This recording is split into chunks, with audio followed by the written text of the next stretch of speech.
ಎಲ್ಲರಿಗೂ ಶುಭ ಸಂಜೆ. ಶರಣಾರ್ಥಿ. ನಿನ್ನೆ ಶ್ರೀ ಶರಣಲೀಲಾಮೃತದಲ್ಲಿ ಭಿಕ್ಷಾಟನ ಮೀನ ತಗೊಂಡಿದ್ವಿ. ಅದರಲ್ಲಿ ಬ್ರಹ್ಮಕಪಾಲ ಇಟ್ಕೊಂಡು ಭಗವಂತನು ಭಿಕ್ಷಕ್ಕೆ ಬಂದಾಗ ಎಲ್ಲ ಲೋಕಕ್ಕೆ ಹೋದ್ರೂ ಕೂಡ ಆ ಬ್ರಹ್ಮಕಪಾಲ ತುಂಬಲೇ ಇಲ್ಲ. ಆವಾಗ ಭಗವಂತನ ಯೋಚನೆ ಮಾಡಿ ಅನ್ನಪೂರ್ಣೇಶ್ವರಿ ಮುಂದೆ ಬಂದು ನಿಂತ್ಕೊಂಡಾಗ ಆ ಬ್ರಹ್ಮಕಪಾಲಕ್ಕೆ ಅನ್ನಪೂರ್ಣೇಶ್ವರಿ ತನ್ನ ಒಂದು ಭಿಕ್ಷಾನ ನೀಡಿದ್ದಕ್ಕೆ ಅದು ತುಂಬಿತು. ಅಲ್ಲಿಗೆ ಬ್ರಹ್ಮನ ಹಸಿವು ನೀಡಿತು. ಅಲ್ಲಿಗೆ ನೆನೆ ಸಂಧಿ ಮುಗಿದಿತ್ತು. ಇವತ್ತು ರಕ್ಷಬ್ರಹ್ಮನ ಸಂಹಾರ ಒಂದು ಗತಿಗೆ ಬಂದಿದೆ. ವದನಾರವಿಂದ ಭ್ರಮರಂ ಸಾಕ್ಷಾದು ಮಾತಾಂಗನಂ ಶ್ರೀಗಂಗಾ ವಿತರಂಗ ಮಂಗಳ ಜಟಾ ತುಂಗಾಶಯಂ ಶಂಕರಂ ನಾಗಾರೀಗ ಮನೇಂದ್ರ ಬೊಮ್ಮ ಪದಮಂ ಭೋಗಾದಿ ಭೋಗಂಗಳಂ ಬೇಗಂ ಪಾಲಿಸಿದಂತೆ ಶ್ರೀ ಗುರುವರ ಇತ್ಯನ್ನ ನೀಂ ರಕ್ಷಿಸೈ. ಶರಣು ಶ್ರೀ ಗುರುವರ ಮಹೇಶ್ವರ ಶರಣು ಶಾಂಭವಿ ಪ್ರಾಣನಾಯಕ ಶರಣು ಶ್ರೀಗಿರಿ ಮಲ್ಲಿಕಾರ್ಜುನ ಶರಣು ಸಲಹೆನ್ನ. ಈಗ ನಿಮ್ಮಯ ಶರಣ ಸ್ತುತಿಗಳ ಸಾಗಿಸುವೆ ಬಲ್ಲಂತೆ ಹರುಷದಿ ಶ್ರೀ ಗುರುವೇ ಈ ಕೃತಿಗೆ ನಿಮ್ಮಯ ಕರುಣವಿರಲಯ್ಯ. ಸತ್ಯ ಶರಣರು ಸಕಲ ಕರ್ತರು ಉತ್ತಮರು ಉಚಿತಜ್ಞ ಹಿರಿಯರು ಭಕ್ತಿಯುತ ಸಂಪನ್ನರಿಗೆ ಕೈ ಎತ್ತಿ ನಮಿಸುವೆನು. ದೇವ ನಿಮ್ಮಯ ಶರಣ ಸ್ತುತಿಗಳ ಕಾವ ವಿಘ್ನವೇ ಬಾರದಂದದಿ ಕಾವುದೆನ್ನನು ಕರುಣಿ ಶ್ರೀ ಗುರು ಶಿವ ಮಹಾದೇವ. ಚಂದ ಗಣಯತಿ ಪ್ರಾಸವಡಿಗಳ ಬಿಂದು ವಿಸರಾಗಿರಲು ಲಗು ಒಂದು ವೇದದ ಒಡಲ ಹಸುವೆಯ ನೋಡಿದವನಲ್ಲ. ಕುಂದು ಬಾರದ ಹಾಗೆ ಶ್ರೀ ಗುರು ತಂದೆ ನಿಮ್ಮಯ ಕರುಣರಸದ ಅಂದ್ರ ಸುದೆಯನು ಎರೆದು ಸಲಹೈ ತಂದೆ ಪರಶಿವನೇ. ಜಯ ಕೃಪಾಕರ ದುರಿತ ಸಂಹರ ಜಯತು ಜಾಹ್ನವಿ ಪ್ರಾಣನಾಯಕ ಜಯತು ಶ್ರೀಗಿರಿ ಮಲ್ಲಿಕಾರ್ಜುನ ಜಯ ಮಹಾದೇವ. ಇನ್ನು ಬೇಡುವೆ ದಕ್ಷ ಪರಶಿವನನ್ನು ಕೊಲ್ಲುವೆನೆಂದು ಯಾಗವ ಮುನ್ನ ಮಾಡಿದ ಕಥನವನ್ನು ಕೇಳಿನ್ನು ಸಜ್ಜನರು. ಇಂದ ದಕ್ಷನು ಬಹು ತಪಸ್ಸನು ಇಂದು ದರನನು ಕುರಿತು ಮಾಡಲು ಅಂದು ಪರಶಿವ ಮೆಚ್ಚಿದನು ಬೇಡೆಂದು ಕೇಳಿದನು.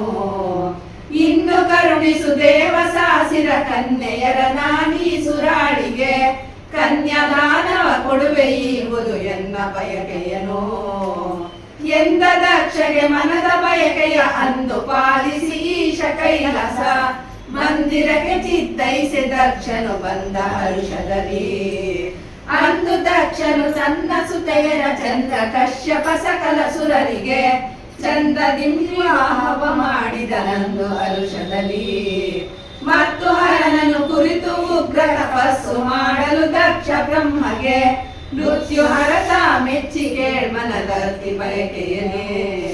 ಸ್ವಾಮಿ ಕರುಣಿಸು ಮನದ ಬಯಕೆಯ ಪ್ರೇಮದಿಂದೆನಗೊಬ್ಬ ಕುವರಿಯ ಸೋಮದರ ನೀವೆನೆ ಕರುಣಿಸಿದ ಪರಶಿವನು. ಪರಶಿವನು ಶಕ್ತಿಯನ್ನು ದಕ್ಷಗೆ ನಿರುತ ಸುತೆಯಾಗೆಂದು ನೇಮಿಸಿ ಪರಮ ಗುರು ಕೈಲಾಸ ಕೈದಿದ ಪ್ರಮತ ಸನ್ನಿಧಿಗೆ.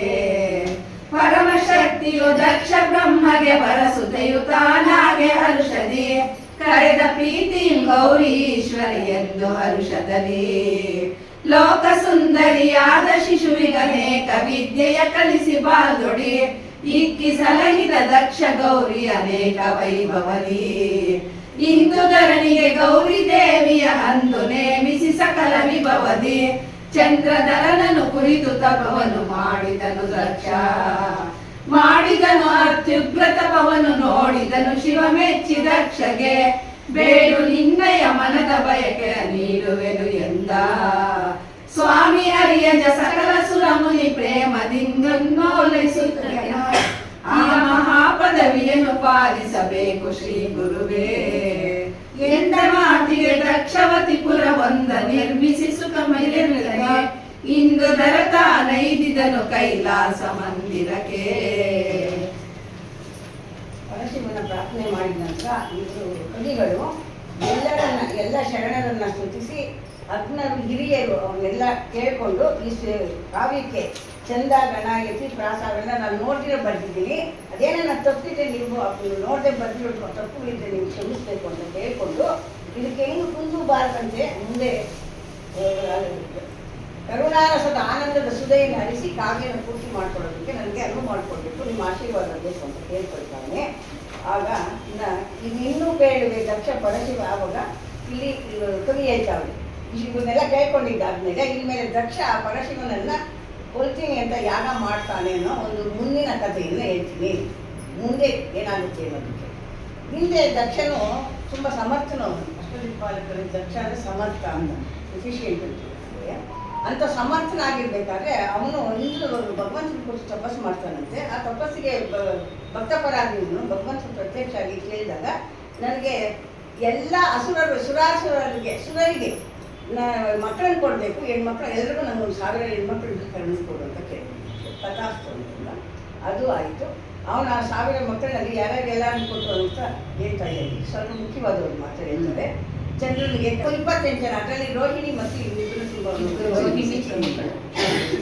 ಆಮೇಲೆ ಸಪ್ತಋಷಿಗಳು ಇರ್ತಾರಲ್ಲ, ಸಪ್ತಋಷಿಗಳು ಕಶ್ಯಪಾತಿ ಭರದ್ವಾಜ ವಿಶ್ವಾಮಿತ್ರ ಋಷಿ ಗೌತಮ ಭರದ್ವಾಜ ಜಮದಗ್ನಿ, ಈ 7 ಜನಕ್ಕೂ ಅವಕ್ಕೂ ಸಪ್ತಋಷಿಗಳು ಮಹಾ ತಪಸ್ವಿಗಳು, ಅಂಥವ್ರಿಗೂ ಮಕ್ಕಳನ್ನು ಕೊಟ್ಟಿರ್ತಾರೆ, ಅಳಿಯನ್ನ ಮಾಡ್ಕೊಂಡು. ಹಾಗೆ ಅವಾಗ ಅಷ್ಟು ಸಾಕಾಗ್ತೀರ ಮತ್ತೆ ಇನ್ನೊಂದ್ಸರಿ ತಪಸ್ಸು ಮಾಡಿ ಭಗವಂತನ ಪ್ರತ್ಯಕ್ಷ ಆಗ್ತಾನೆ. ಅವಾಗ ಕೇಳ್ತಾನೆ, ನನಗೆ ಎಲ್ಲ ಸುರಕ್ಕೂ ನನ್ನ ಮಕ್ಕಳು ಕೊಟ್ಟಿದ್ದೀನಿ, ನೀನು ಮಾತ್ರ ಕೊಟ್ಟಿಲ್ಲ, ನನಗೆ ಇನ್ನೊಬ್ಬ ಮಗಳು ಬೇಕು ಅಂತ. ಆಯಿತು ಕೊಡ್ತೀನಿ ಅಂತ ಹೇಳಿದಾಗ ಪಕ್ಕದ ಗಿರ್ಜೆ ಇರ್ತಾರೆ, ಆ ಗಿರ್ಜೆ ನೋಡ್ಬಿಟ್ಟು ನೀನೇ ಅವನ ದುರ್ಗದಲ್ಲಿ ಬಂದು ಇದನ್ನ ಆಸನ ಅಂತ ಹೇಳ್ತಾರೆ. ಮತ್ತೆ ಅವರಿಗೆ ಪರಮಶಕ್ತಿಯು ದಕ್ಷ ಬ್ರಹ್ಮಗೆ ವರಸುತೆಯು ತಾನಾಗೆ ಹರ್ಷದೆ ಕರೆದು ಪ್ರೀತಿ ಗೌರಿ ಈಶ್ವರಿ ಎಂದು ಹರ್ಷದಲ್ಲಿ ಸತಿ ಅಂತಲೂ ಅಂತಾರೆ. ಅಂತ ಯಾವುದೋ ಒಂದು ಹೆಸರಿನಲ್ಲಿ ಗೌರಿ ಈಶ್ವರಿ ಅಂತ ಅವಳನ್ನ ಸಾಕಿ ಸಾಗುತ್ತವಳು. ದಕ್ಷಿಣ ಮಗಳು ದಾಕ್ಷಾಯಿಣಿ, ಅವಳು ಲೋಕ ಸುಂದರಿಯಾದ ಶಿಶು. ಅವಳು ದಾಕ್ಷಾಯಿಣಿ ಪಾರ್ವತಿಯ ಅಪರಾವತಾರ, ಸುಂದರಿಯಾಗಿ ಇರ್ತಾಳೆ ಮತ್ತು ಅನೇಕ ವಿದ್ಯೆಗಳಲ್ಲಿ ಪರಿಣತರಾಗಿ ತುಂಬ ಚೆನ್ನಾಗಿ ಅನೇಕ ವಿದ್ಯೆಗಳನ್ನು ಬಾಲ್ಯದಿಂದಲೇ ಕಲ್ತುಕೊಂಡಿರ್ತಾಳೆ. ಹೀಗಿರ್ಬೇಕಾದ್ರೆ ಈ ದಕ್ಷಿಣಗೆ ಅಷ್ಟಕ್ಕೂ ಸಾಕಾಗಲಿಲ್ಲ, ಮತ್ತೆ ಇನ್ನೊಂದ್ಸರಿ ತಪಸ್ಸು ಮಾಡಿ ಭಗವಂತನ ಸಾಕ್ಷಾತ್ಕಾರ ಮಾಡ್ತಿದ್ದಾಗ ಕೇಳ್ತಾನೆ, ಅರಿಯದ ಸುಕಲ ಸುರಮುನಿ ಪ್ರೇಮದಿಂದ ಓಲೈಸುತ್ತೀಹ ಆ ಮಹಾಪದವಿ ಬೇಕು ನನಗೆ. ಅವೆಲ್ಲ ಎಷ್ಟು ಸಂಭ್ರಮದಿಂದ ಒಂದು ಲೋಕ ಮಾಡ್ಕೊಂಡು ಆಡ್ಕೊಂಡಿದ್ದಾರೆ, ನಂಗೆ ಅಂಥದ್ದೊಂದು ಲೋಕ ಬೇಕು ಅಂತಾನೆ. ಆಯಿತು ತಥಾಸ್ತು ಅಂತ ಅಂದ್ಬಿಟ್ಟು ಕೊಟ್ಟು ಕಳಿಸ್ಕೊಳ್ತಾನೆ. ಇಂತು ದಕ್ಷಾವತಿ ಎಂಬ ಪಟ್ಟಣವನ್ನು ನಿರ್ಮಿಸಿ ದಕ್ಷಗೆ ಪಟ್ಟವನ್ನು ಕಟ್ಟಿ ಹರಿಸುರ ಬ್ರಹ್ಮಾದಿಗಳ ಕೈ ಓಲೈಸಿಕೊಂಬಂತೆ ಮಾಡಿ ಈಶ್ವರಿಯಂ ಕೈಗೊಂಡು ಈಶ್ವರಂ ಕೈಲಾಸಕ್ಕೆ ಹೋಗಲು ಇದ್ದ ದಕ್ಷ ಬ್ರಹ್ಮನ ಐಶ್ವರ್ಯ ಹೆಚ್ಚಿ ತನಗ್ಯಾರೂ ಎಂದು ಅದಲ್ಲದೆ ಈಶ್ವರಂ ತನ್ನಳಿಯನೆಂಬ ಗರ್ವದಿಂದ ಕೆಲ ಕಾಲ ಪಡೆದು ಶಿವನ ಓಲಗಮಂ ನೋಡ್ತೇನೆಂದು ಕೈಲಾಸಕ್ಕೆ ದಕ್ಷ ಬ್ರಹ್ಮ ಬರುತ್ತಿದ್ದ ಸಮಯದಲ್ಲಿ ಶಿವನ ಓಲಗದಲ್ಲಿ ಚಂಡಕೀರ್ತಿಗಳು ಏನೆಂದು ಕೊಂಡಾಡುತ್ತಿದ್ದರು.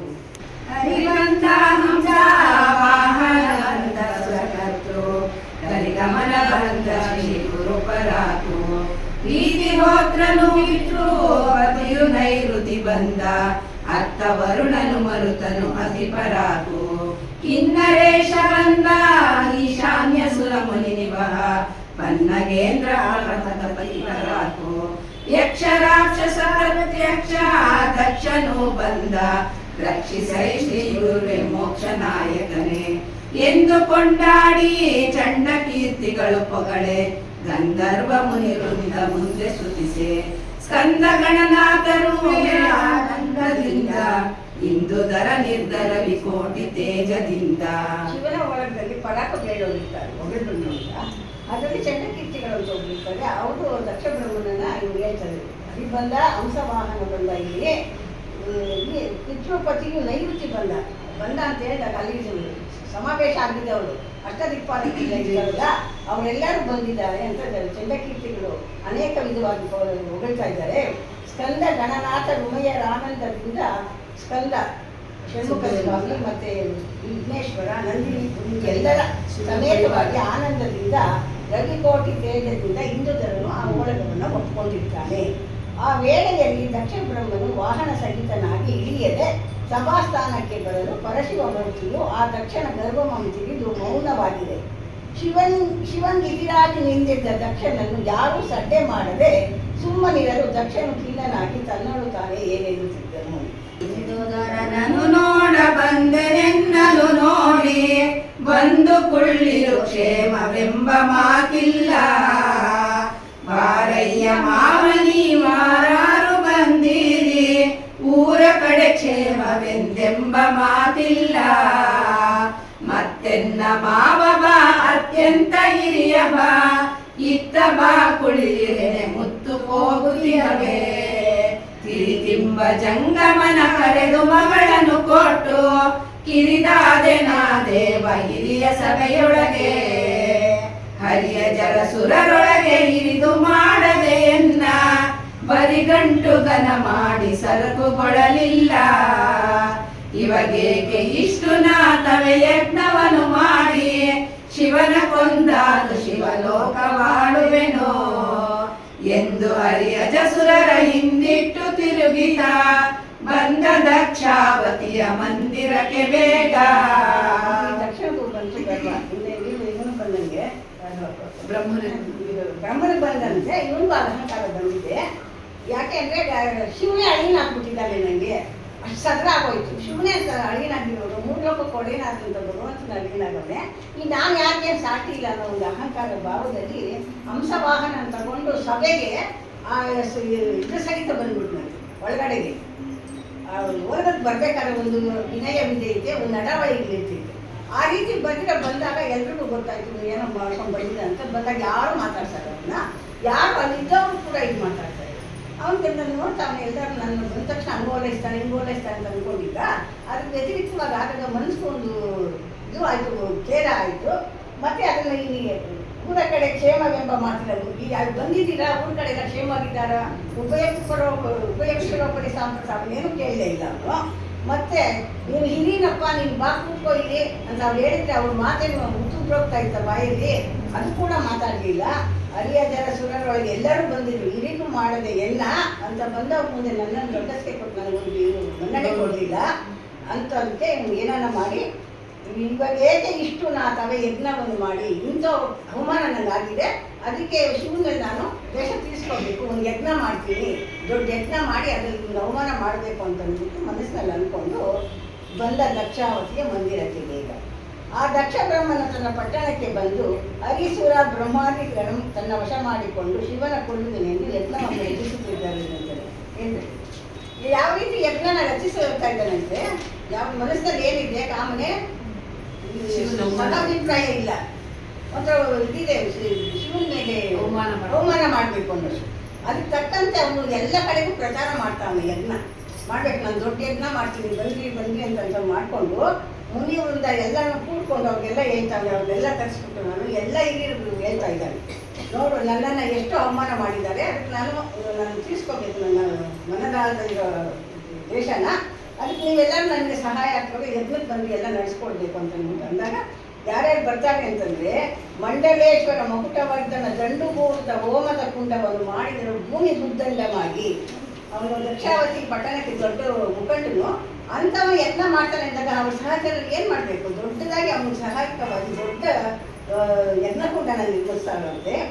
ಅತ್ತಿಯಾದವ ಅರಳಿ ಬಸರಿಯ ಉತ್ತರಾಣಿಯ ಮಾನನು ಹೋಮಕುಂಡಕ್ಕೆ ಹಾಕ್ತಾರಲ್ಲ ಸಮಿತಿಗಳು, ಅಂಥವು ತಂದ್ರಂತೆ ಬೆಟ್ಟದಷ್ಟು ಕಿತ್ಕೊಂಡು ದೊಡ್ಡ ಯಾಗ ಮಾಡ್ಬೇಕು ನಾನು ಅಹಮಿಕೆ.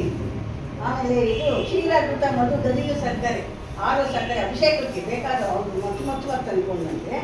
ಸೋಮಯಾಜಿಯು ಸರಸ್ವತಿಯೋದ್ಭವ, ಅದಕ್ಕೆ ಯಜ್ಞಕ್ಕೆ ಕೊಂಡನು ಯಾರು ಋತ್ವಿಕನು ಸೋಮಯಾಜಿ ಋತ್ವಿಕನು ಸರಸ್ವತಿಯೋದ್ಭವ ಬ್ರಹ್ಮನ ಅಗ್ನಿಕುಂಡದ ಮುಂದೆ ಸೃಷ್ಟಿ ಮಾಡೋ ಕರ್ತವ್ಯನ ಮಾಡೋದಕ್ಕೆ ನಿರ್ವಹಿಸ್ತಾನೆ. ವೇದದ ಅಧಿಪತಿ ಆ ಮಹಾಶ್ರೀಯರಿಯು ಅಧಿಪತಿ ಭ್ರಮೇಶ್ವರರಿಗೆ. ವೇದದ ಅಧಿಪತಿ ದಕ್ಷ ಯಜ್ಞವ ವೇದವರಿಯುತ ಆಹುತಿ ಆಧರಿಸಿ ಕೊಡಲುಡಿ ಬಗರಿಗೆ ಓದಿದಾಗ ದೊಡ್ಡದಾಗಿ ದೊಡ್ಡ ಮೊತ್ತದಿಂದ ಬಂದಂಥ 6 ಅರಳಿಗಳಿದ್ವಲ್ಲ ಯಜ್ಞಕ್ಕೆ ಹಾಕೋ ಕುಂಡದವು, ಅವು ಹಾಕಿ ಬೆಂಕಿ ಅಂಟಿಸಿದಾಗ ಅದು ಹೋಯ್ತಂತೆ. ಆ ಗಗನಕ್ಕೆ ಹೋಗುವಂಥ ಗುಡಿ ಅಂತ ಅಂದರೆ ಎಷ್ಟು ದೊಡ್ಡ ಯಾರ ಕೂಡ ನಿರ್ಮಿಸಬೇಕು, ಎಷ್ಟು ಸಂಗೀತಗಳಾಗಿರಬೇಕು, ದೊಡ್ಡದಾಗಿ ಮಾಡ್ತಾವೆ. ಅಹಂಕಾರದ ಒಂದು ಇದರಲ್ಲಿ ಪ್ರೀತಿ ಇಲ್ಲ, ಒಂದು ಭಕ್ತಿ ಇಲ್ಲ. ಆಗ ನಾರದ ಮುನಿಯು ದಕ್ಷಗೆ ಯಜ್ಞ ಮಾಡುವ ಹಿತವನ್ನೇ ಬೋಧಿಸುತ್ತಿರೆ. ಆ ವೇಳೆಯಲ್ಲಿ ಪುರೋಹಿತ ಭಟ್ಟರು ಬರುತ್ತಿದ್ದರಂತಾನೆ. ಪುರೋಹಿತ ಆಸೆಗೆ ಬರೋರು ಅಷ್ಟೇ ಇರ್ತಾರೆ, ನೋಡ್ಬೇಕು ಅನ್ನೋ ಆಸೆಗೆ ಬರ್ತಾವ್ರೆ.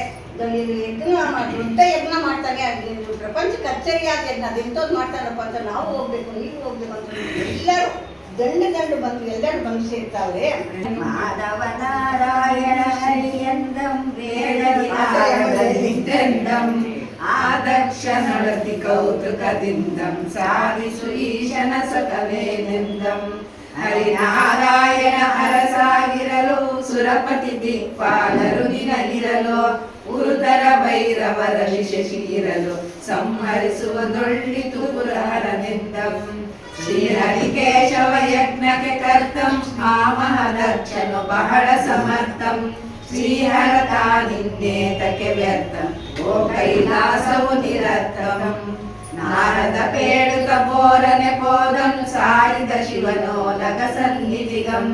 ಮಾರಾರಿಗೆ ಈ ವಾರ್ತೆಯ ಪೇಳುತ ಸಾರಿದ ದಕ್ಷನ ಹೋಮದ ತೆಸೆಗಂ. ಇತ್ತಲು ದಕ್ಷನ ಯಜ್ಞದ ಶಾಲೆಯ ಆರ್ತಿ ವಿನೋದವ ವಿಸ್ತರಿಸುವೆನೋ.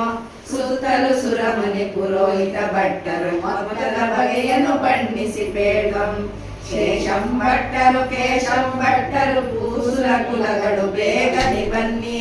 ಯಂಗಂ ಭಟ್ಟರು ಲಿಂಗಂ ಭಟ್ಟರು ಮಂಗಳ ಜಯಪ್ರದ ಮರೆಯದೆ ಬನ್ನಿ. ತಿಪ್ಪಂ ಭಟ್ಟರು ತಿರುಕಂ ಭಟ್ಟರು ತುಪ್ಪದ ಓಕುಳಿ ದೊರಕಿತು ಬನ್ನಿ. ಕೋಣಂ ಭಟ್ಟರು ಕೋನಂ ಭಟ್ಟರು ಗಡಿದ ಭೋಜನ ದೊರಕಿತು ಬನ್ನಿ. ಇದರ ವರ್ಗಗೆ ಸಮೂಹ ಇತ್ತು, ಎಲ್ಲರೂ ದಕ್ಷಿಣ ಯಜ್ಞದ ಮುಂದೆ ಬಂದು ಇದ್ದಾರೆ. ಏಕೆ ಅಂದ್ರೆ ಅದೇ ಹೇಳಿದ್ನಲ್ಲ, ಊಟದ ಆಸೆ ಬಿಟ್ಟು ಬಂದ್ರೆ ಕೆಲವರು ನೋಡಕ್ಕೋಸ್ಕರ ಬಂದವ್ರೆ. ಅದು ಏನ್ ಪ್ರಸಂಗ ಆಗುತ್ತೆ ನೋಡ್ಬೇಕು, ಒಬ್ಬೊಬ್ಬರ ಮನಸ್ಸಲ್ಲಿ ಒಂದೊಂದಿದೆ. ಆ ರೀತಿ ಬಂದಾಗ ಅಲ್ಲಿ ಸ್ವಾಮಿಯೇ ಸಲಹೆಯಿಂದ ಸಂತಸದಿ ಮಹಾಮುನಿಜನ ಕೊಂಡಾಡುತ್ತಾ ಗಣಪತಿ ಅಣಕ ಆಡ್ತಾ ಬರ್ತಾನೆ. ಗಣಪತಿ ಕುಣಿಗಣ್ಣು ಕುಳಿತು ಕುಣಿಗಣ್ಣಜ್ಜ ಕುಳಿತೇನೆ ಎಂದವು. ದಕ್ಷಿಣ ಅಜ್ಜನ ತಾತ ತಾನೆ, ಗಣಪತಿ ತಾತನು. ಅವರ ಹತ್ರ ಬಂದು ಕುಳಿತುಕೊಳ್ತಾನೆ. ಉಂಡಲಿಗೆಯು ಕಜ್ಜಾಯ ಅತಿರಸ ಸೊಂಡಿಲು ಬೆನಕಗೆ ಸುಖವಿಲ್ಲ, ನೀವೆಲ್ಲ ಇಷ್ಟ ನೀವು ತಿಳ್ಕೊಂಡಿರಪ್ಪ ಅಂತ ಹೇಳಿ ಕಳಿಸ್ಕೊಟ್ಟು ಮುಂದೆ ಬರ್ತಾ ಇರ್ಬೇಕಾದ್ರೆ ಎಲ್ಲರೂ ಹೆಣ್ಣು ಮಕ್ಕಳು ಊರಲ್ಲಿ ಯಾರು ಇಲ್ವೇನೋ ಎಲ್ಲರೂ ಅಲ್ಲೇ ಸಮಾವೇಶ ಆಗ್ಬಿಟ್ಟವೇನೋ ಅನ್ನೋ ರೀತಿ ದಂಡೆ ಅಲ್ಲಿ ಸಮಾವೇಶ ಆಗಿದ್ದಾರೆ ಅಂತ. ಈ ತುಂಬಿನ ಅಡವಿಯ ಬೂಸುರರು ಅಡವಿಯಲ್ಲಿ ಇದ್ದಾರಲ್ಲ, ಈ ಊರಿನಲ್ಲಿದ್ದವರೆಲ್ಲ ಕಾಡಲ್ಲಿದ್ದಂಥ ಬೂಸುರರು ಕೂಡ ಎಲ್ಲರೂ ಬಂದ್ರಂತೆ. ಬಂದು ಹಿಂಬಾಗುಂಡರು ಆರುವರೆಲ್ಲರೂ ಕುಂಬಿನಿಸುರಲಿಯ ದಂಬಾಚಾರವ ಶಂಭುತಾಗಲನ್ನು ಸಾಕಿ ಮಾತು ಅಂತ ಕವಿ ಜಾಸ್ತಿ ಹೇಳ್ಕೊಂಡಿದ್ದಾನೆ. ಆ ವೇಳೆಗೆ ವಿಷ್ಣು ಹೇಳ್ತಾನೆ, ಇದು ನನ್ನ ಬಾಯಲ್ಲಿ ಹೇಳ್ಬೇಡ.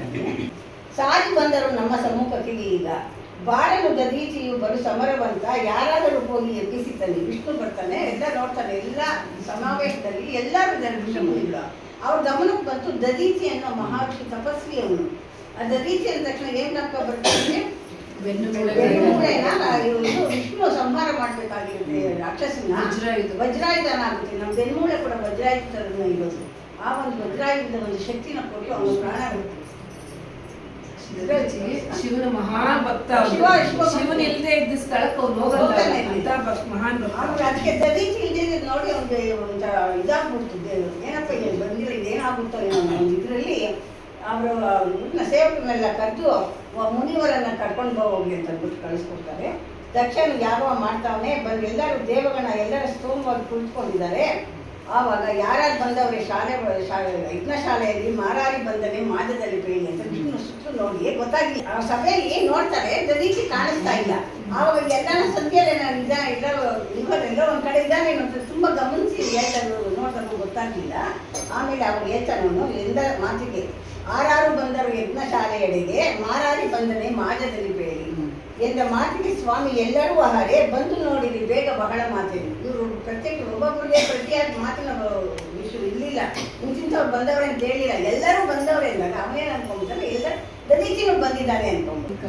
ಕಾಮಹರನನ್ನು ನೋಡ್ಬೇಕು, ಕರುವರ್ಷದಿಂದ ಹೋಮ ಶಾಲೆಗೆ ಬಂದ ಪ್ರೇಮದಿ ಮುನಿಪ ದದೀಚಿ ಬರ್ತಾರೆ.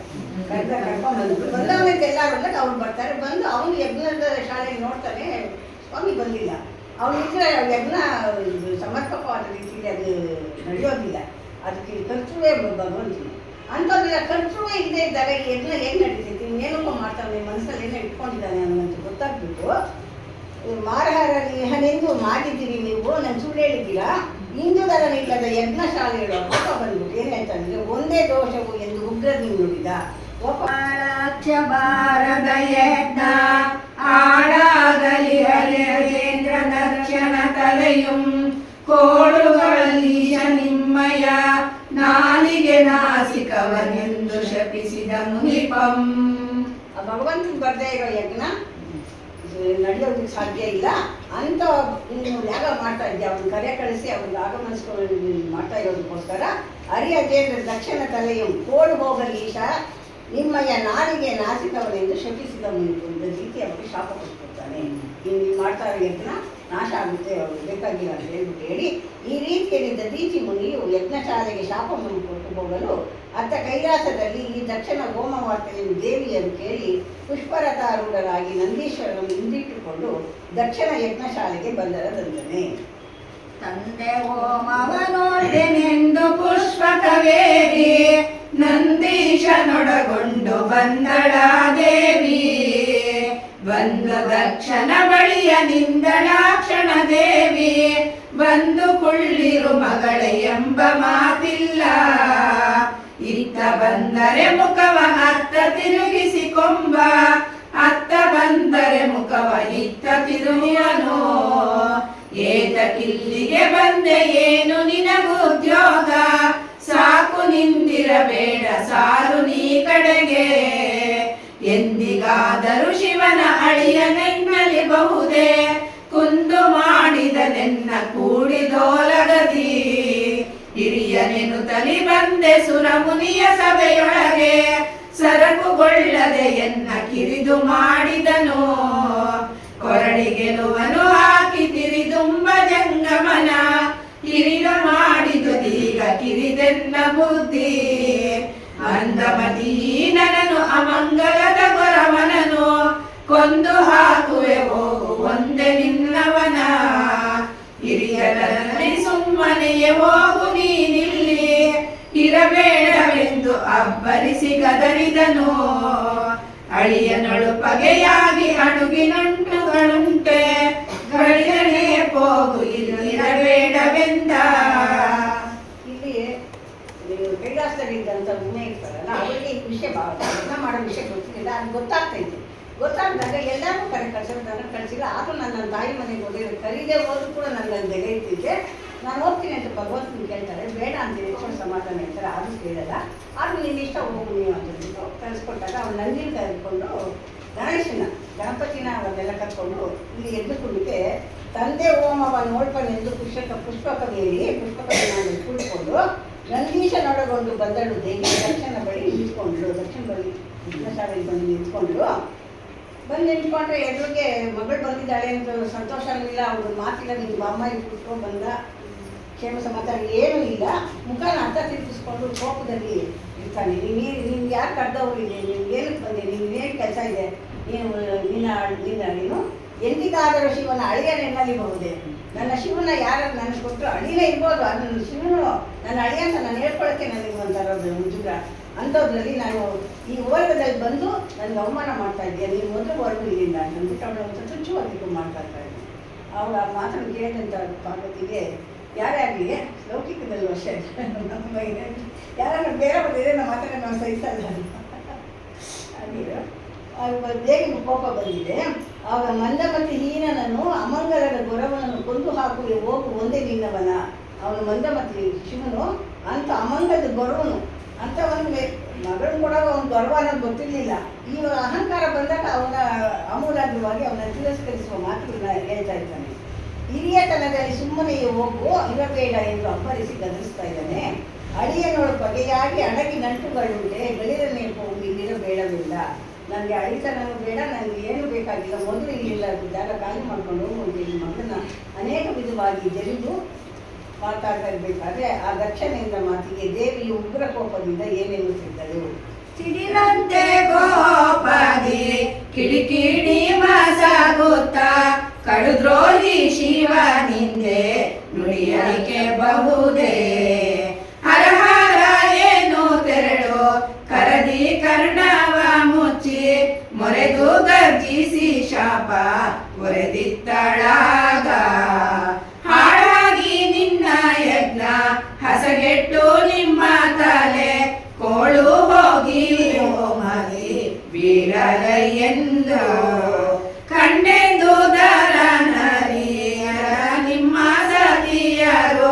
ರಂಡೇರಾಗಲಿ ಎಂದು ದಂಡನೆಯ ಶಾಸಿಸುತ್ತ ಪಾದಕಿಯು ಇವ ನನ್ನ ತಾತನಲ್ಲವೋ ನಾನು ಈತನ ಮಗಳಲ್ಲ ಈತಕ್ಕೆಂದೆನುತ ಗುಡುಗುಡಿಸುತ್ತ ಕೋಪ ಅಡರಿ ಪೊಲ್ಮೊರೆ ಬುತ್ತ ನಡೆದು ಬಿದ್ದಾಳು ಹುರಿಯ ನಡುಹೋಮದೊಳಗೆ ಬಿದ್ದಾಳ ಕಾಳಿಯ ಗಿದ್ದಾಳು ಹೋಮದೊಳಗೆ ಒತ್ತಿ ಕರ್ಮವು ದಕ್ಷ ಇದ್ದ ಚಿಂತೆಯಲಿ ಮಗಳನ್ನು ಏನಾದ್ರು ಜರಿಗೆ ಸುಮ್ಮನೆ ಇದ್ರು. ಯಾವಾಗ ಶಿವನ ಸಖತ್ತಾಗ ಮಾತುಗಳ ಮೇಲೆ ಜರಿದಾಗ ಅವಳು ಸಹಿಸಕ್ಕಾಗಲಿಲ್ಲ. ಅವಳು ಕೋಪ ಬಂತು, ಸಿಡಿಲು ಕೋಪ ಬಂದು ಜೋಡಿ ಶಿವನಿಂದ ಮಾಡ್ಬೋದಾ ಅಂತ ಅಂದ್ಬಿಟ್ಟು ಕಿವಿ ಮುಚ್ಕೊಳ್ತಾವಳ. ಹಿಂದೆ ನಾನು ಕೇಳಬಾರ್ದು ಅಂತ ಅಂದ್ಬಿಟ್ಟು ಎರಡು ಕೈಗಳಿಂದ ತಂದು ಕಿವಿನ ಮುಚ್ಕೊಂಡು ನಿನ್ನ ಕೋಪ ಬಂದಿದೆ, ಅದಕ್ಕೇನು ಮಾಡೋಕ್ಕಾಗ್ತಿಲ್ಲ. ಅವಳು ಕೋಪದ ಬರಲ್ಲ, ಅವಳು ಶಾಪ ಕೊಟ್ಬಿಟ್ರಂತೆ.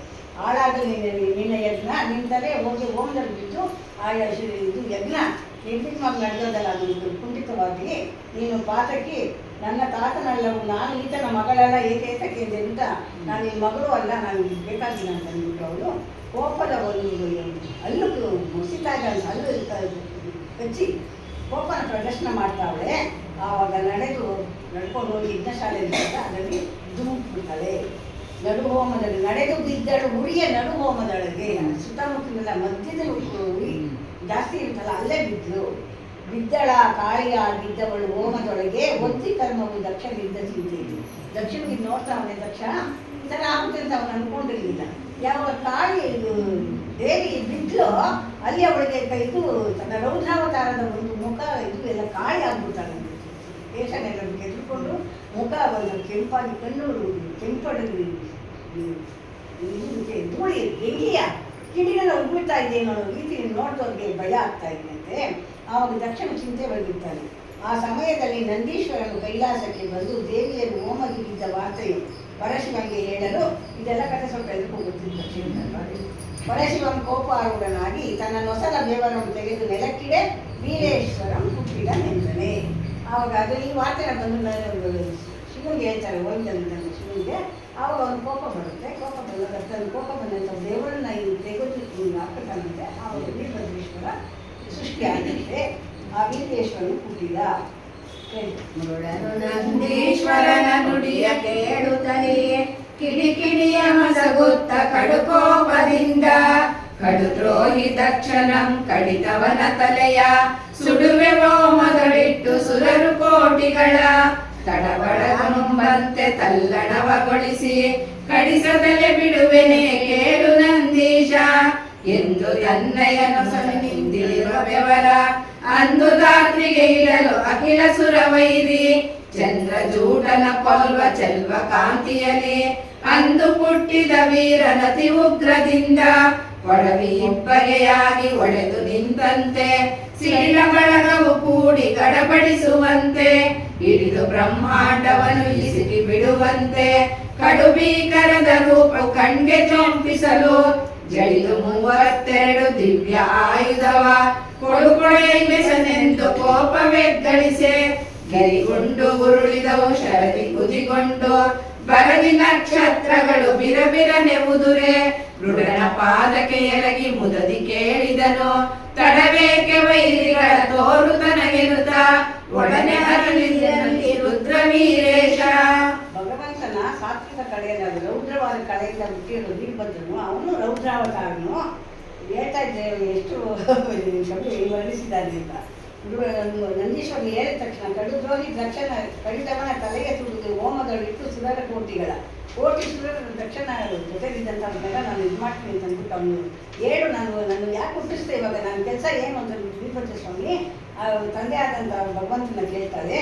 ಆ ಚಂದ್ರಜೂಟನ ಪೋಲ್ವ ಚೆಲ್ವಕಾಂತಿಯಲ್ಲಿ ಅಂದು ಹುಟ್ಟಿದ ವೀರನತಿ ಉಗ್ರದಲ್ಲಿ ಭೀಕರವಾಗಿದೆ ಅವನು. ಮತ್ತೆ ಒಡವಿ ಇಬ್ಬಗೆಯಾಗೆ ಒಡೆದು ನಿಂತಂತೆ. ಭೂಮಿ 2 ಭಾಗ ಆಗ್ಬಿಟ್ಟೆ, ನಾವು ಹುಟ್ಟಿದ ತಕ್ಷಣ ಭೂಮಿ ಧಮ್ ಅಂತ ಶಬ್ದ ಆಗುತ್ತಲ್ಲ, 2 ಭಾಗ ಆಯ್ತೇನೋ ಅನ್ನೋ ರೀತಿಲಿ ಅವನ ದರೆಗೆ ಹುಟ್ಟಿದಂತೆ. 2 ಭೀಕರವಾದ ರೂಪು ಕಣ್ಣಿಗೆ ಜೋಡಿಸಲು ಅವನು ಹೇಗಿದ್ದಾನೆ ಅಂದರೆ 36 ಹಸ್ತ ಅಂತ ವೀರಭದ್ರನು ಹುಟ್ಟಿದಂತೆ. ಬೆಸೆನೆಂದು ಕೋಪ ಬೆಗ್ಗಳಿಸಿ 32 ಆಯುಧದಿಂದ ದಿವ್ಯ ಭೀಕರವಾಗಿ ಕಣ್ಣುಗಳಲ್ಲಿ ಇದು ಸುರಿತಾ ಇದೆ ಅವರಿಗೆ. ಇದಕ್ಕೆ ಏನಾಯ್ತು ಅಂತಂದ್ರೆ ಭೂಮಿಯಲ್ಲಿ ಗಿರಿ ಗುಂಡು ಉರುಳಿದವು, ಬೆಟ್ಟ ಗುಡ್ಡುಗಳೆಲ್ಲ ಆರ್ಭಟಕ್ಕೆ ಏನು ಭೂಕಂಪ ಆಯ್ತು ಅನ್ನೋ ರೀತಿಯಲ್ಲಿ ಎಲ್ಲ ಉರುಳಿ ಬೀಳ್ತಾ ಇದೆಯಂತೆ. ಬರದಿ ನಕ್ಷತ್ರಗಳು ಬಿರುಬಿರನ್ನು ಆಕಾಶದಲ್ಲಿರುವ ನಕ್ಷತ್ರಗಳು ಕೂಡ ಉದುರಿದಂತೆ. ಅವಾಗ ಮುರನ ಪಾದಕ್ಕೆ ಎರಗಿ ಮುದದಿ ಕೇಳಿದನು, ತಡವೇಕೆ ಅಂತ ವೀರಭದ್ರನು ಬಂದು ಭಗವಂತನ ಪಾದಕ್ಕೆ ಬಿದ್ದು, ನನ್ನನ್ನು ಹೇಗೆ ಹುಟ್ಟಿಸಿ, ನನ್ನ ಕೆಲಸ ಏನು, ನನಗೆ ಹೇಳು ಅಂತಂದ್ಬಿಟ್ಟು, ತಡವೇಕೆ ವೈರಿಗಳ ತೋರು ನನಗೇನುತ್ತಾ ಒಡನೆ ಅರನಿಧಿನಲ್ಲಿ ರುದ್ರವೀರೇಶ. ಇಂತೆಲ್ಲ ವೀರಭದ್ರನ ಗೌರವ ನೋಡಿ ಈ ರೂಪಿಗೆ ಜಗತ್ತು ನಿಲ್ಲಲಾರದೆಂದು ಕೋಪದಲ್ಲಿ ಹುಟ್ಟಿದ್ದಾನೆ. ಅವನ ಸಮಾಧಾನ ಮಾಡು, ಅಷ್ಟು ಕೋಪ ಮಾಡಿ ಕಳಿಸಿದ್ರೆ ಅಲ್ಲೂ ಅನಾಹುತಗಳು ನಡೆಯುತ್ತೆ ಅಂತ ಅಂದ್ಬಿಟ್ಟು ಅವನು ತಾಮಸ ಮಾಡಬೇಕಾದ್ರೆ ಭದ್ರಕಾಳಿನ ಸೃಷ್ಟಿ ಮಾಡಿ ಮದುವೆ ಮಾಡಿದಂತೆ. ಮದುವೆ ಮಾಡಿದ್ರೆ ಎಲ್ಲ ಶಾಂತ ಆಗಿ ಒಂದು ಸ್ವಲ್ಪ ದಿವಸ ಇರುತ್ತಲ್ಲ ಸಂಸಾರ ಇದ್ದು, ಆ ರೀತಿ ಅವನು ಆಗಿ ಅನ್ನುವುದರಲ್ಲಿ ಕಾಳಾಂಬರಂ ಬರೆದು ಭದ್ರಕಾಳಿಯನ್ನು ನಿರ್ಮಿಸಿ ವೀರಭದ್ರನಿಗೆ ವಿವಾಹವು ಮಾಡಿಸಿ ಶಾಂತಿಯನ್ನು ಪುಟ್ಟಿಸಿ ಬಹುರೂಪಂ ನಿಲ್ಲಿಸಿ ಏಕಮುಖ ಚತುರ್ಭುಜದಿಂದ ದಕ್ಷಿಣ ಯಜ್ಞವನ್ನು ಸಂಹಾರ ಮಾಡು ಎನ್ನಲು ಅಪ್ಪಣೆಯನ್ನು ಕೈಕೊಂಡು ವೀರಭದ್ರ ದೇವರು ಪಯಣವಾಗಿ ಕೊಡಮಡುವುದಂ ಪೇರುನದಂದನೆ. ಬರ್ತಾ ಇದ್ದಾರೆ. ಏನು ಬರ್ತಿದ್ದಾನೆ ಅಂದರೆ ಪಿಡಿದಿದ್ದ ಹಲಗೆಯ ಪಿನಾಕಿ ಕಡ್ಲವು ಎಲ್ಲವೂ ಕೈಯಲ್ಲಿ ಹಿಡ್ಕೊಂಡು ಬಂದಿದ್ದಾನೆ. ಏನೋ ವೈರಿನ ಕೊಲ್ಲಬೇಕಾದಾಗ ಅಲ್ಲಿ ವೈರಿ ಕೊಲ್ಲೋದ್ರ ಜೊತೆಲಿ ಅಲ್ಲಿ ಅಸಮಗಡ ಇರ್ತಾರಲ್ಲ ಅವ್ರಿಗೆಲ್ಲ ಇದಾಗಬೇಕು, ಆ ಒಂದು ಹಾಳಾಗಬೇಕಾದಾಗ ಅಂತ ಇದರಲ್ಲಿ ಪಿನಾಕ ಮತ್ತು ಖಡ್ಗ ಬಾಣ ಎಲ್ಲ ತ್ರಿಶೂಲವನ್ನು ಇಟ್ಕೊಂಡು ಕಿಡಿಗಣ್ಣು ಒಳೆವ ಕೆಂಜರೆ ಮುಕ್ತ ಪಾದದಿ ಅಡಿ ಇಡುವ ಪಾವಿಗೆಯ ಕಡೆಯದಿಂದ ಪಾವಿಗೆ ಇಟ್ಕೊಂಡು ಧೀಮ್ ಅಂತ ಹೆಜ್ಜೆ ಹಾಕ್ಕೊಂಡು ಎಲ್ಲ ಆಯುಧಗಳನ್ನು ಧರಿಸ್ಕೊಂಡು ಬರ್ತಾ ಇರ್ಬೇಕಾದ್ರೆ ಮಾರಿ ಮಸಣಿ ಅವ್ರ ಜೊತೆಗೆ ಅವರು ಶುದ್ಧ ದೇವತೆಗಳು ಇರ್ತಾರಲ್ಲ ಅವರು ಕೂಡ ನೀಟಿಂದ ಬಂದಂತೆ. ಯಾರು ಮಾರಿ ಮಸಣಿ ವೀರ ದುರ್ಗಿ ಚೌಗಿ ಸಂದಣಿ ಕೋರೆ ದಾಳಿಯ ಶಕ್ತಿ ವಿವಾಹದಿಂದ ಗುಂಪಾಗಿ ಎಂತ ಶಕ್ತಿ ದೇವತೆ ಇದ್ರಲ್ಲ ಅವರೆಲ್ಲ ಹಿಂದೆ ಬರ್ತಾವಂತೆ. ಭೂತ ಬೇತಾಳ ಶಾಕಿನಿ ಡಾಕಿನಿಯರ ಗೂಡಿ ಕಾಕಿ ದಕ್ಷ ಬಂದ ದಕ್ಷ ಪಡೆಯ ಎಡೆಗೆ ಬರ್ತಾನೆ. ದಕ್ಷಿಣ ಪಡೆ ಎಲ್ಲಿರುತ್ತೆ ಅಲ್ಲಿಗೆ ಬಂದಾನಿಗೆ. ಆಗ ವೀರಭದ್ರ ದೇವರು ಯಜ್ಞಶಾಲೆಗೆ ಅಭಿಮುಖವಾಗಿ ನಡೆದು ಬರಲು ದಕ್ಷಿಣ ಸಭೆಯಲ್ಲಿ ಉತ್ಪಾತಗಳು ಬಿದ್ದಿದ್ದನಂತಾನೆ. ಈ ದಕ್ಷಿಣ ಬ್ರಹ್ಮನಿಗೆ ವೀರಭದ್ರ ಸ್ವಾಮಿ ಬರ್ತಾವ್ರೆ. ಅಲ್ಲಿ ದಕ್ಷ ಬ್ರಹ್ಮನ ಯಾಗಶಾಲೆಯಲ್ಲಿ ಉತ್ಪಾತಗಳು ಅಂದರೆ ಅಪಶಕುನಗಳು ನಡೀತಾ ಇದ್ದಂತೆ. ಏನದು ಅಂದರೆ ದರೆ ನಡುಗಿತು, ಹೊಡಿತಿ, ಉರಿ ಒಗರಿತು, ಬೆಂಕಿ ಹಂಚ್ಕೊಂತು, ತರುಣಿಯರಿಟ್ಟೋಲೆ ಸರಿದವು. ಹೆಣ್ಮಕ್ಳು ಮುತ್ತೈದರು ಇಟ್ಕೊಂಡಿದ್ದು ಓಲೆ ಅವೇನು ಮಾಡ್ಕೊಂಡಿದ್ರು ಅದು ಅಪಶಕುನ. ಹೆಣ್ಮಕ್ಳು ಓಲೆ ಇದ್ದಕ್ಕಿದ್ದಂಗೆ ಇದ್ದಿದ್ದು ದಾತ್ರಿಗೆ ಬೀಳ್ದು ಉರಿಗೊಂಡಿತು ನಡುಗಂಬವು. ದಕ್ಷ ಯಾಗ ಮಾಡುವಂಥ ಯಾಗದ ನಡುಗಂಬ ಇತ್ತಲ್ಲ ಅದು ಉರಿ ಎದ್ಬಿಡ್ತದೆ. ಯಾರು ಉರಿಟ್ಟಿಲ್ಲ ಇದ್ದಕ್ಕಿದ್ದಂಗೆ ಉರಿ ಅಂತಂತೆ. ಪರಿದೆದ್ದವು ಧೂಮಕೇತು ಅಂಬರದಿಡೆಯು. ಧೂಮಕೇತು ಬಂತು ಅಂದರೆ ನಾವು ಆಕಾಶದಲ್ಲಿ ನಾವೇನಂತ ಏನೋ ಪ್ರಪಂಚ ಕೇಳಿದೆ ಅಂತ ಅನ್ಕೊಳ್ತೀವಿ. ಅಂಥ ಧೂಮಕೇತುಗಳೆಲ್ಲ ಕಾಣಿಸ್ಕೊಂಡ್ರಂತೆ ಅವರಲ್ಲಿ. ಇಂದು ಉತ್ಪಾತವನ್ನು ನೋಡಿ ಸಕಲ ಸುರಮುನಿಗಳು ಎದ್ದು ಭಯಂಗೊಂಡು ಯೋಚನೆಯ ಮಾಡಲು ದಕ್ಷ ಬ್ರಹ್ಮ ಏನೆನ್ನುತ್ತಿದ್ದನು. ಅವಾಗ ಇಂಥ ಉತ್ಪಾತವನ್ನು ನೋಡಿ ಸಕಲ ನೀವು ಯಜ್ಞ ನೋಡಕ್ಕೆ ಬಂದಿದ್ರು ಎಲ್ಲ ಅದಕ್ಕೆ ನಮ್ಗೇನಾಗುತ್ತೋ ಇಲ್ಲಿ ನಾವು ನಮ್ಮ ಪ್ರಾಣನ ಉಳಿಸ್ಕೊಳ್ಳೋಣ ಅಂತ ಎಲ್ಲ ಎದ್ದೋಗ್ತಾವಂತೆ. ಆವಾಗ ದಕ್ಷ ಬ್ರಹ್ಮ ಹೇಳ್ತಾರಂತೆ, ಏಕೆ ಯೋಚನೆ ಮಾಡ್ತಾ ಇದ್ದೀರ ಋಷಿಗಳಿಗ? 4 ಆಧಿಪತಿಗಳು ನಮ್ಮೊಳಗೆ ಇಷ್ಟು ಜನ ಇದ್ದಾರೆ, ನಿಮ್ಗೆ ಯಾರು ಏನು ಕೇಳಾಗೋದಿಲ್ಲ. ಇಷ್ಟೊಂದು ಜನ ಇರೋರು ನಮ್ಮನ್ನು ರಕ್ಷಿಸ್ತಾ ಇರಲಿಲ್ಲ. ನೂಕುವೇನು ಮೀರಿ ಬಂದ ಅನೇಕ ಭಾರವನ್ನು ಹೋಮದ ಉಪಕರಣ ಹೊಸತೊಂದುವುದಿಲ್ಲ. ಹೊಸದು ಇನ್ನೊಂದು ನಿರ್ಮಾಣ ಮಾಡಿ ನಾವು ಹೋಮ ಮಾಡೋಣ. ಭೂಮಿಯೊಳ ಶಾಂತಿಯ ಹೋಮಕ್ಕೆ ಮಾಡಿದ್ರೆ ಈ ಮಹಾ ಉತ್ಪಾತ ವೀಕ್ಷಣೆ ಕಳೆದು ಈ ಉತ್ಪಾತಗಳು ಅಪಶಕ್ತಿಗಳು ಏನು ಬಂದಿದೆ ಅದನ್ನೆಲ್ಲ ಕಳೆಯೋದು ಮತ್ತೆ ನಾನು ಯಾಗ ಮಾಡ್ತೀನಿ, ನೀವು ಯಾರು ಇಲ್ಲಿಂದ ಕದಲ್ಬೇಡ್ರಿ. ಆ ಮಹಾಸುರನಿಗೆ ಅತಿ ಧೈರ್ಯ ಕೊಟ್ಟು ಪಂಚಮೇಟ್ರಾಸುರನು ಪಥವ ಕಾಯ್ದಿದ್ದರು. ಈ ಯಜ್ಞಶಾಲೆಗೆ ಪಂಚಮೇಟ್ರಾಸ್ ದುಷ್ಟ ರಾಕ್ಷಸ ಬಲವಂತವರು ತುಂಬ ಶಕ್ತಿಯುತವಾದ ರಾಕ್ಷಸ ಇರ್ತಾನೆ. ಅವನು ಕಾವಿಟ್ಟಿರ್ತಾನಂತೆ ಅವನೇ ಕಾಯ್ತಾ ಇರ್ಬೇಕಾದ್ರೆ ನಿಮ್ಗೆ ಯಾರು ಏನು ಪ್ರಾಣ ಕಾಣಿ ಆಗಲ್ಲ ಎಲ್ಲರೂ ಕೂತ್ಕೊಳ್ರಿ ಅಂತ ಅವನಿಗೆ ಅಭಯ ಕೊಡ್ತಾವೆ. ಯಾರು ದಕ್ಷ ಕೊಡ್ತಾ ಇದ್ದಾನೆ. ಅಂಚಂಚು ಸುರಪತಿ ದಿಕ್ಪಾಲರಿರಲು ಪ್ರತಿ ಅಂಚಿಗೂ ಮೋದಿ ಬಂದರೆ ಯಾವ ರೀತಿ ಅವ್ರ ಸೆಕ್ಯೂರಿಟಿ ಬರ್ತೈತೆ ಆ ರೀತಿ ಎಲ್ಲ ನಿಮ್ಗಿದೆ, ನಿಮ್ಗೇನು ಬೇಕಾಗಿಲ್ಲ, ಇದು ನಿಮ್ಗೆ ಇರಬೇಡ್ರಿ ಅಂತ ಹೇಳಿ ಸರಸಿಜೋದ್ಭವ ನಿನ್ನ ನಮ್ಮ ಸನ್ನಿಧಿಯೊಳಿರಲು ಮೇಲೆ ವೀರ ಬೃಹಸ್ಪತಿಯು ನಮ್ಮೊಳಿರಲು. ಸರಸಿಜ ಬ್ರಹ್ಮನೇ ನಮ್ಮ ಜೊತೆ, ನಮಗೆ ವಿಷ್ಣು ಇದ್ದಾನೆ, ಮತ್ತು ಪಂಚಮುಖ ರವಿ ಶಶಿ ಎಲ್ಲರೂ ನಮ್ಮ ಜೊತೆ ಇರಬೇಕಾದಾಗ ಅಸಮ ಭಟರು ಅಷ್ಟದೆಸೆಯ ಕಾಯ್ದಿರಲು. ದಿಕ್ಪಾಲಕರು ಕಾಯ್ತಾ ಇದ್ದಾರೆ. ಅವರನ್ನೆಲ್ಲ ಕೊಂದು ಇದು ಮಾಡ್ತಾನೆ. ಪಶುಪತಿಯ ಉಪ್ಪಟ ಅವಳು ನಮ್ಗೆ ಏನು ತಾಕೋದಿಲ್ಲ. ವೀರಭದ್ರನ್ ಬಂದರೆ ಅವ್ನು ನಮ್ಮೇಲೆ ಏನು ಮಾಡೋಕ್ಕೆ ಸಾಧ್ಯ ಇಲ್ಲ, ನಾವು ಇಷ್ಟು ಜನ ಇರುವಾಗ ಅವನೊಬ್ಬನ ಬಂದು ಏನು ಮಾಡ್ತಾನೆ ಅಂತ ಒಂದು ಇದರಲ್ಲಿ ಉದಾಸೀನ ಮಾತನ್ನ ಆಡ್ತಾ ಇದ್ದಾರೆ. ಅವನು ಮತ್ತು ಹೇಳ್ತಾನೆ, ದ್ವಿಪದಿ ಹೇಳ್ತಾನೆ.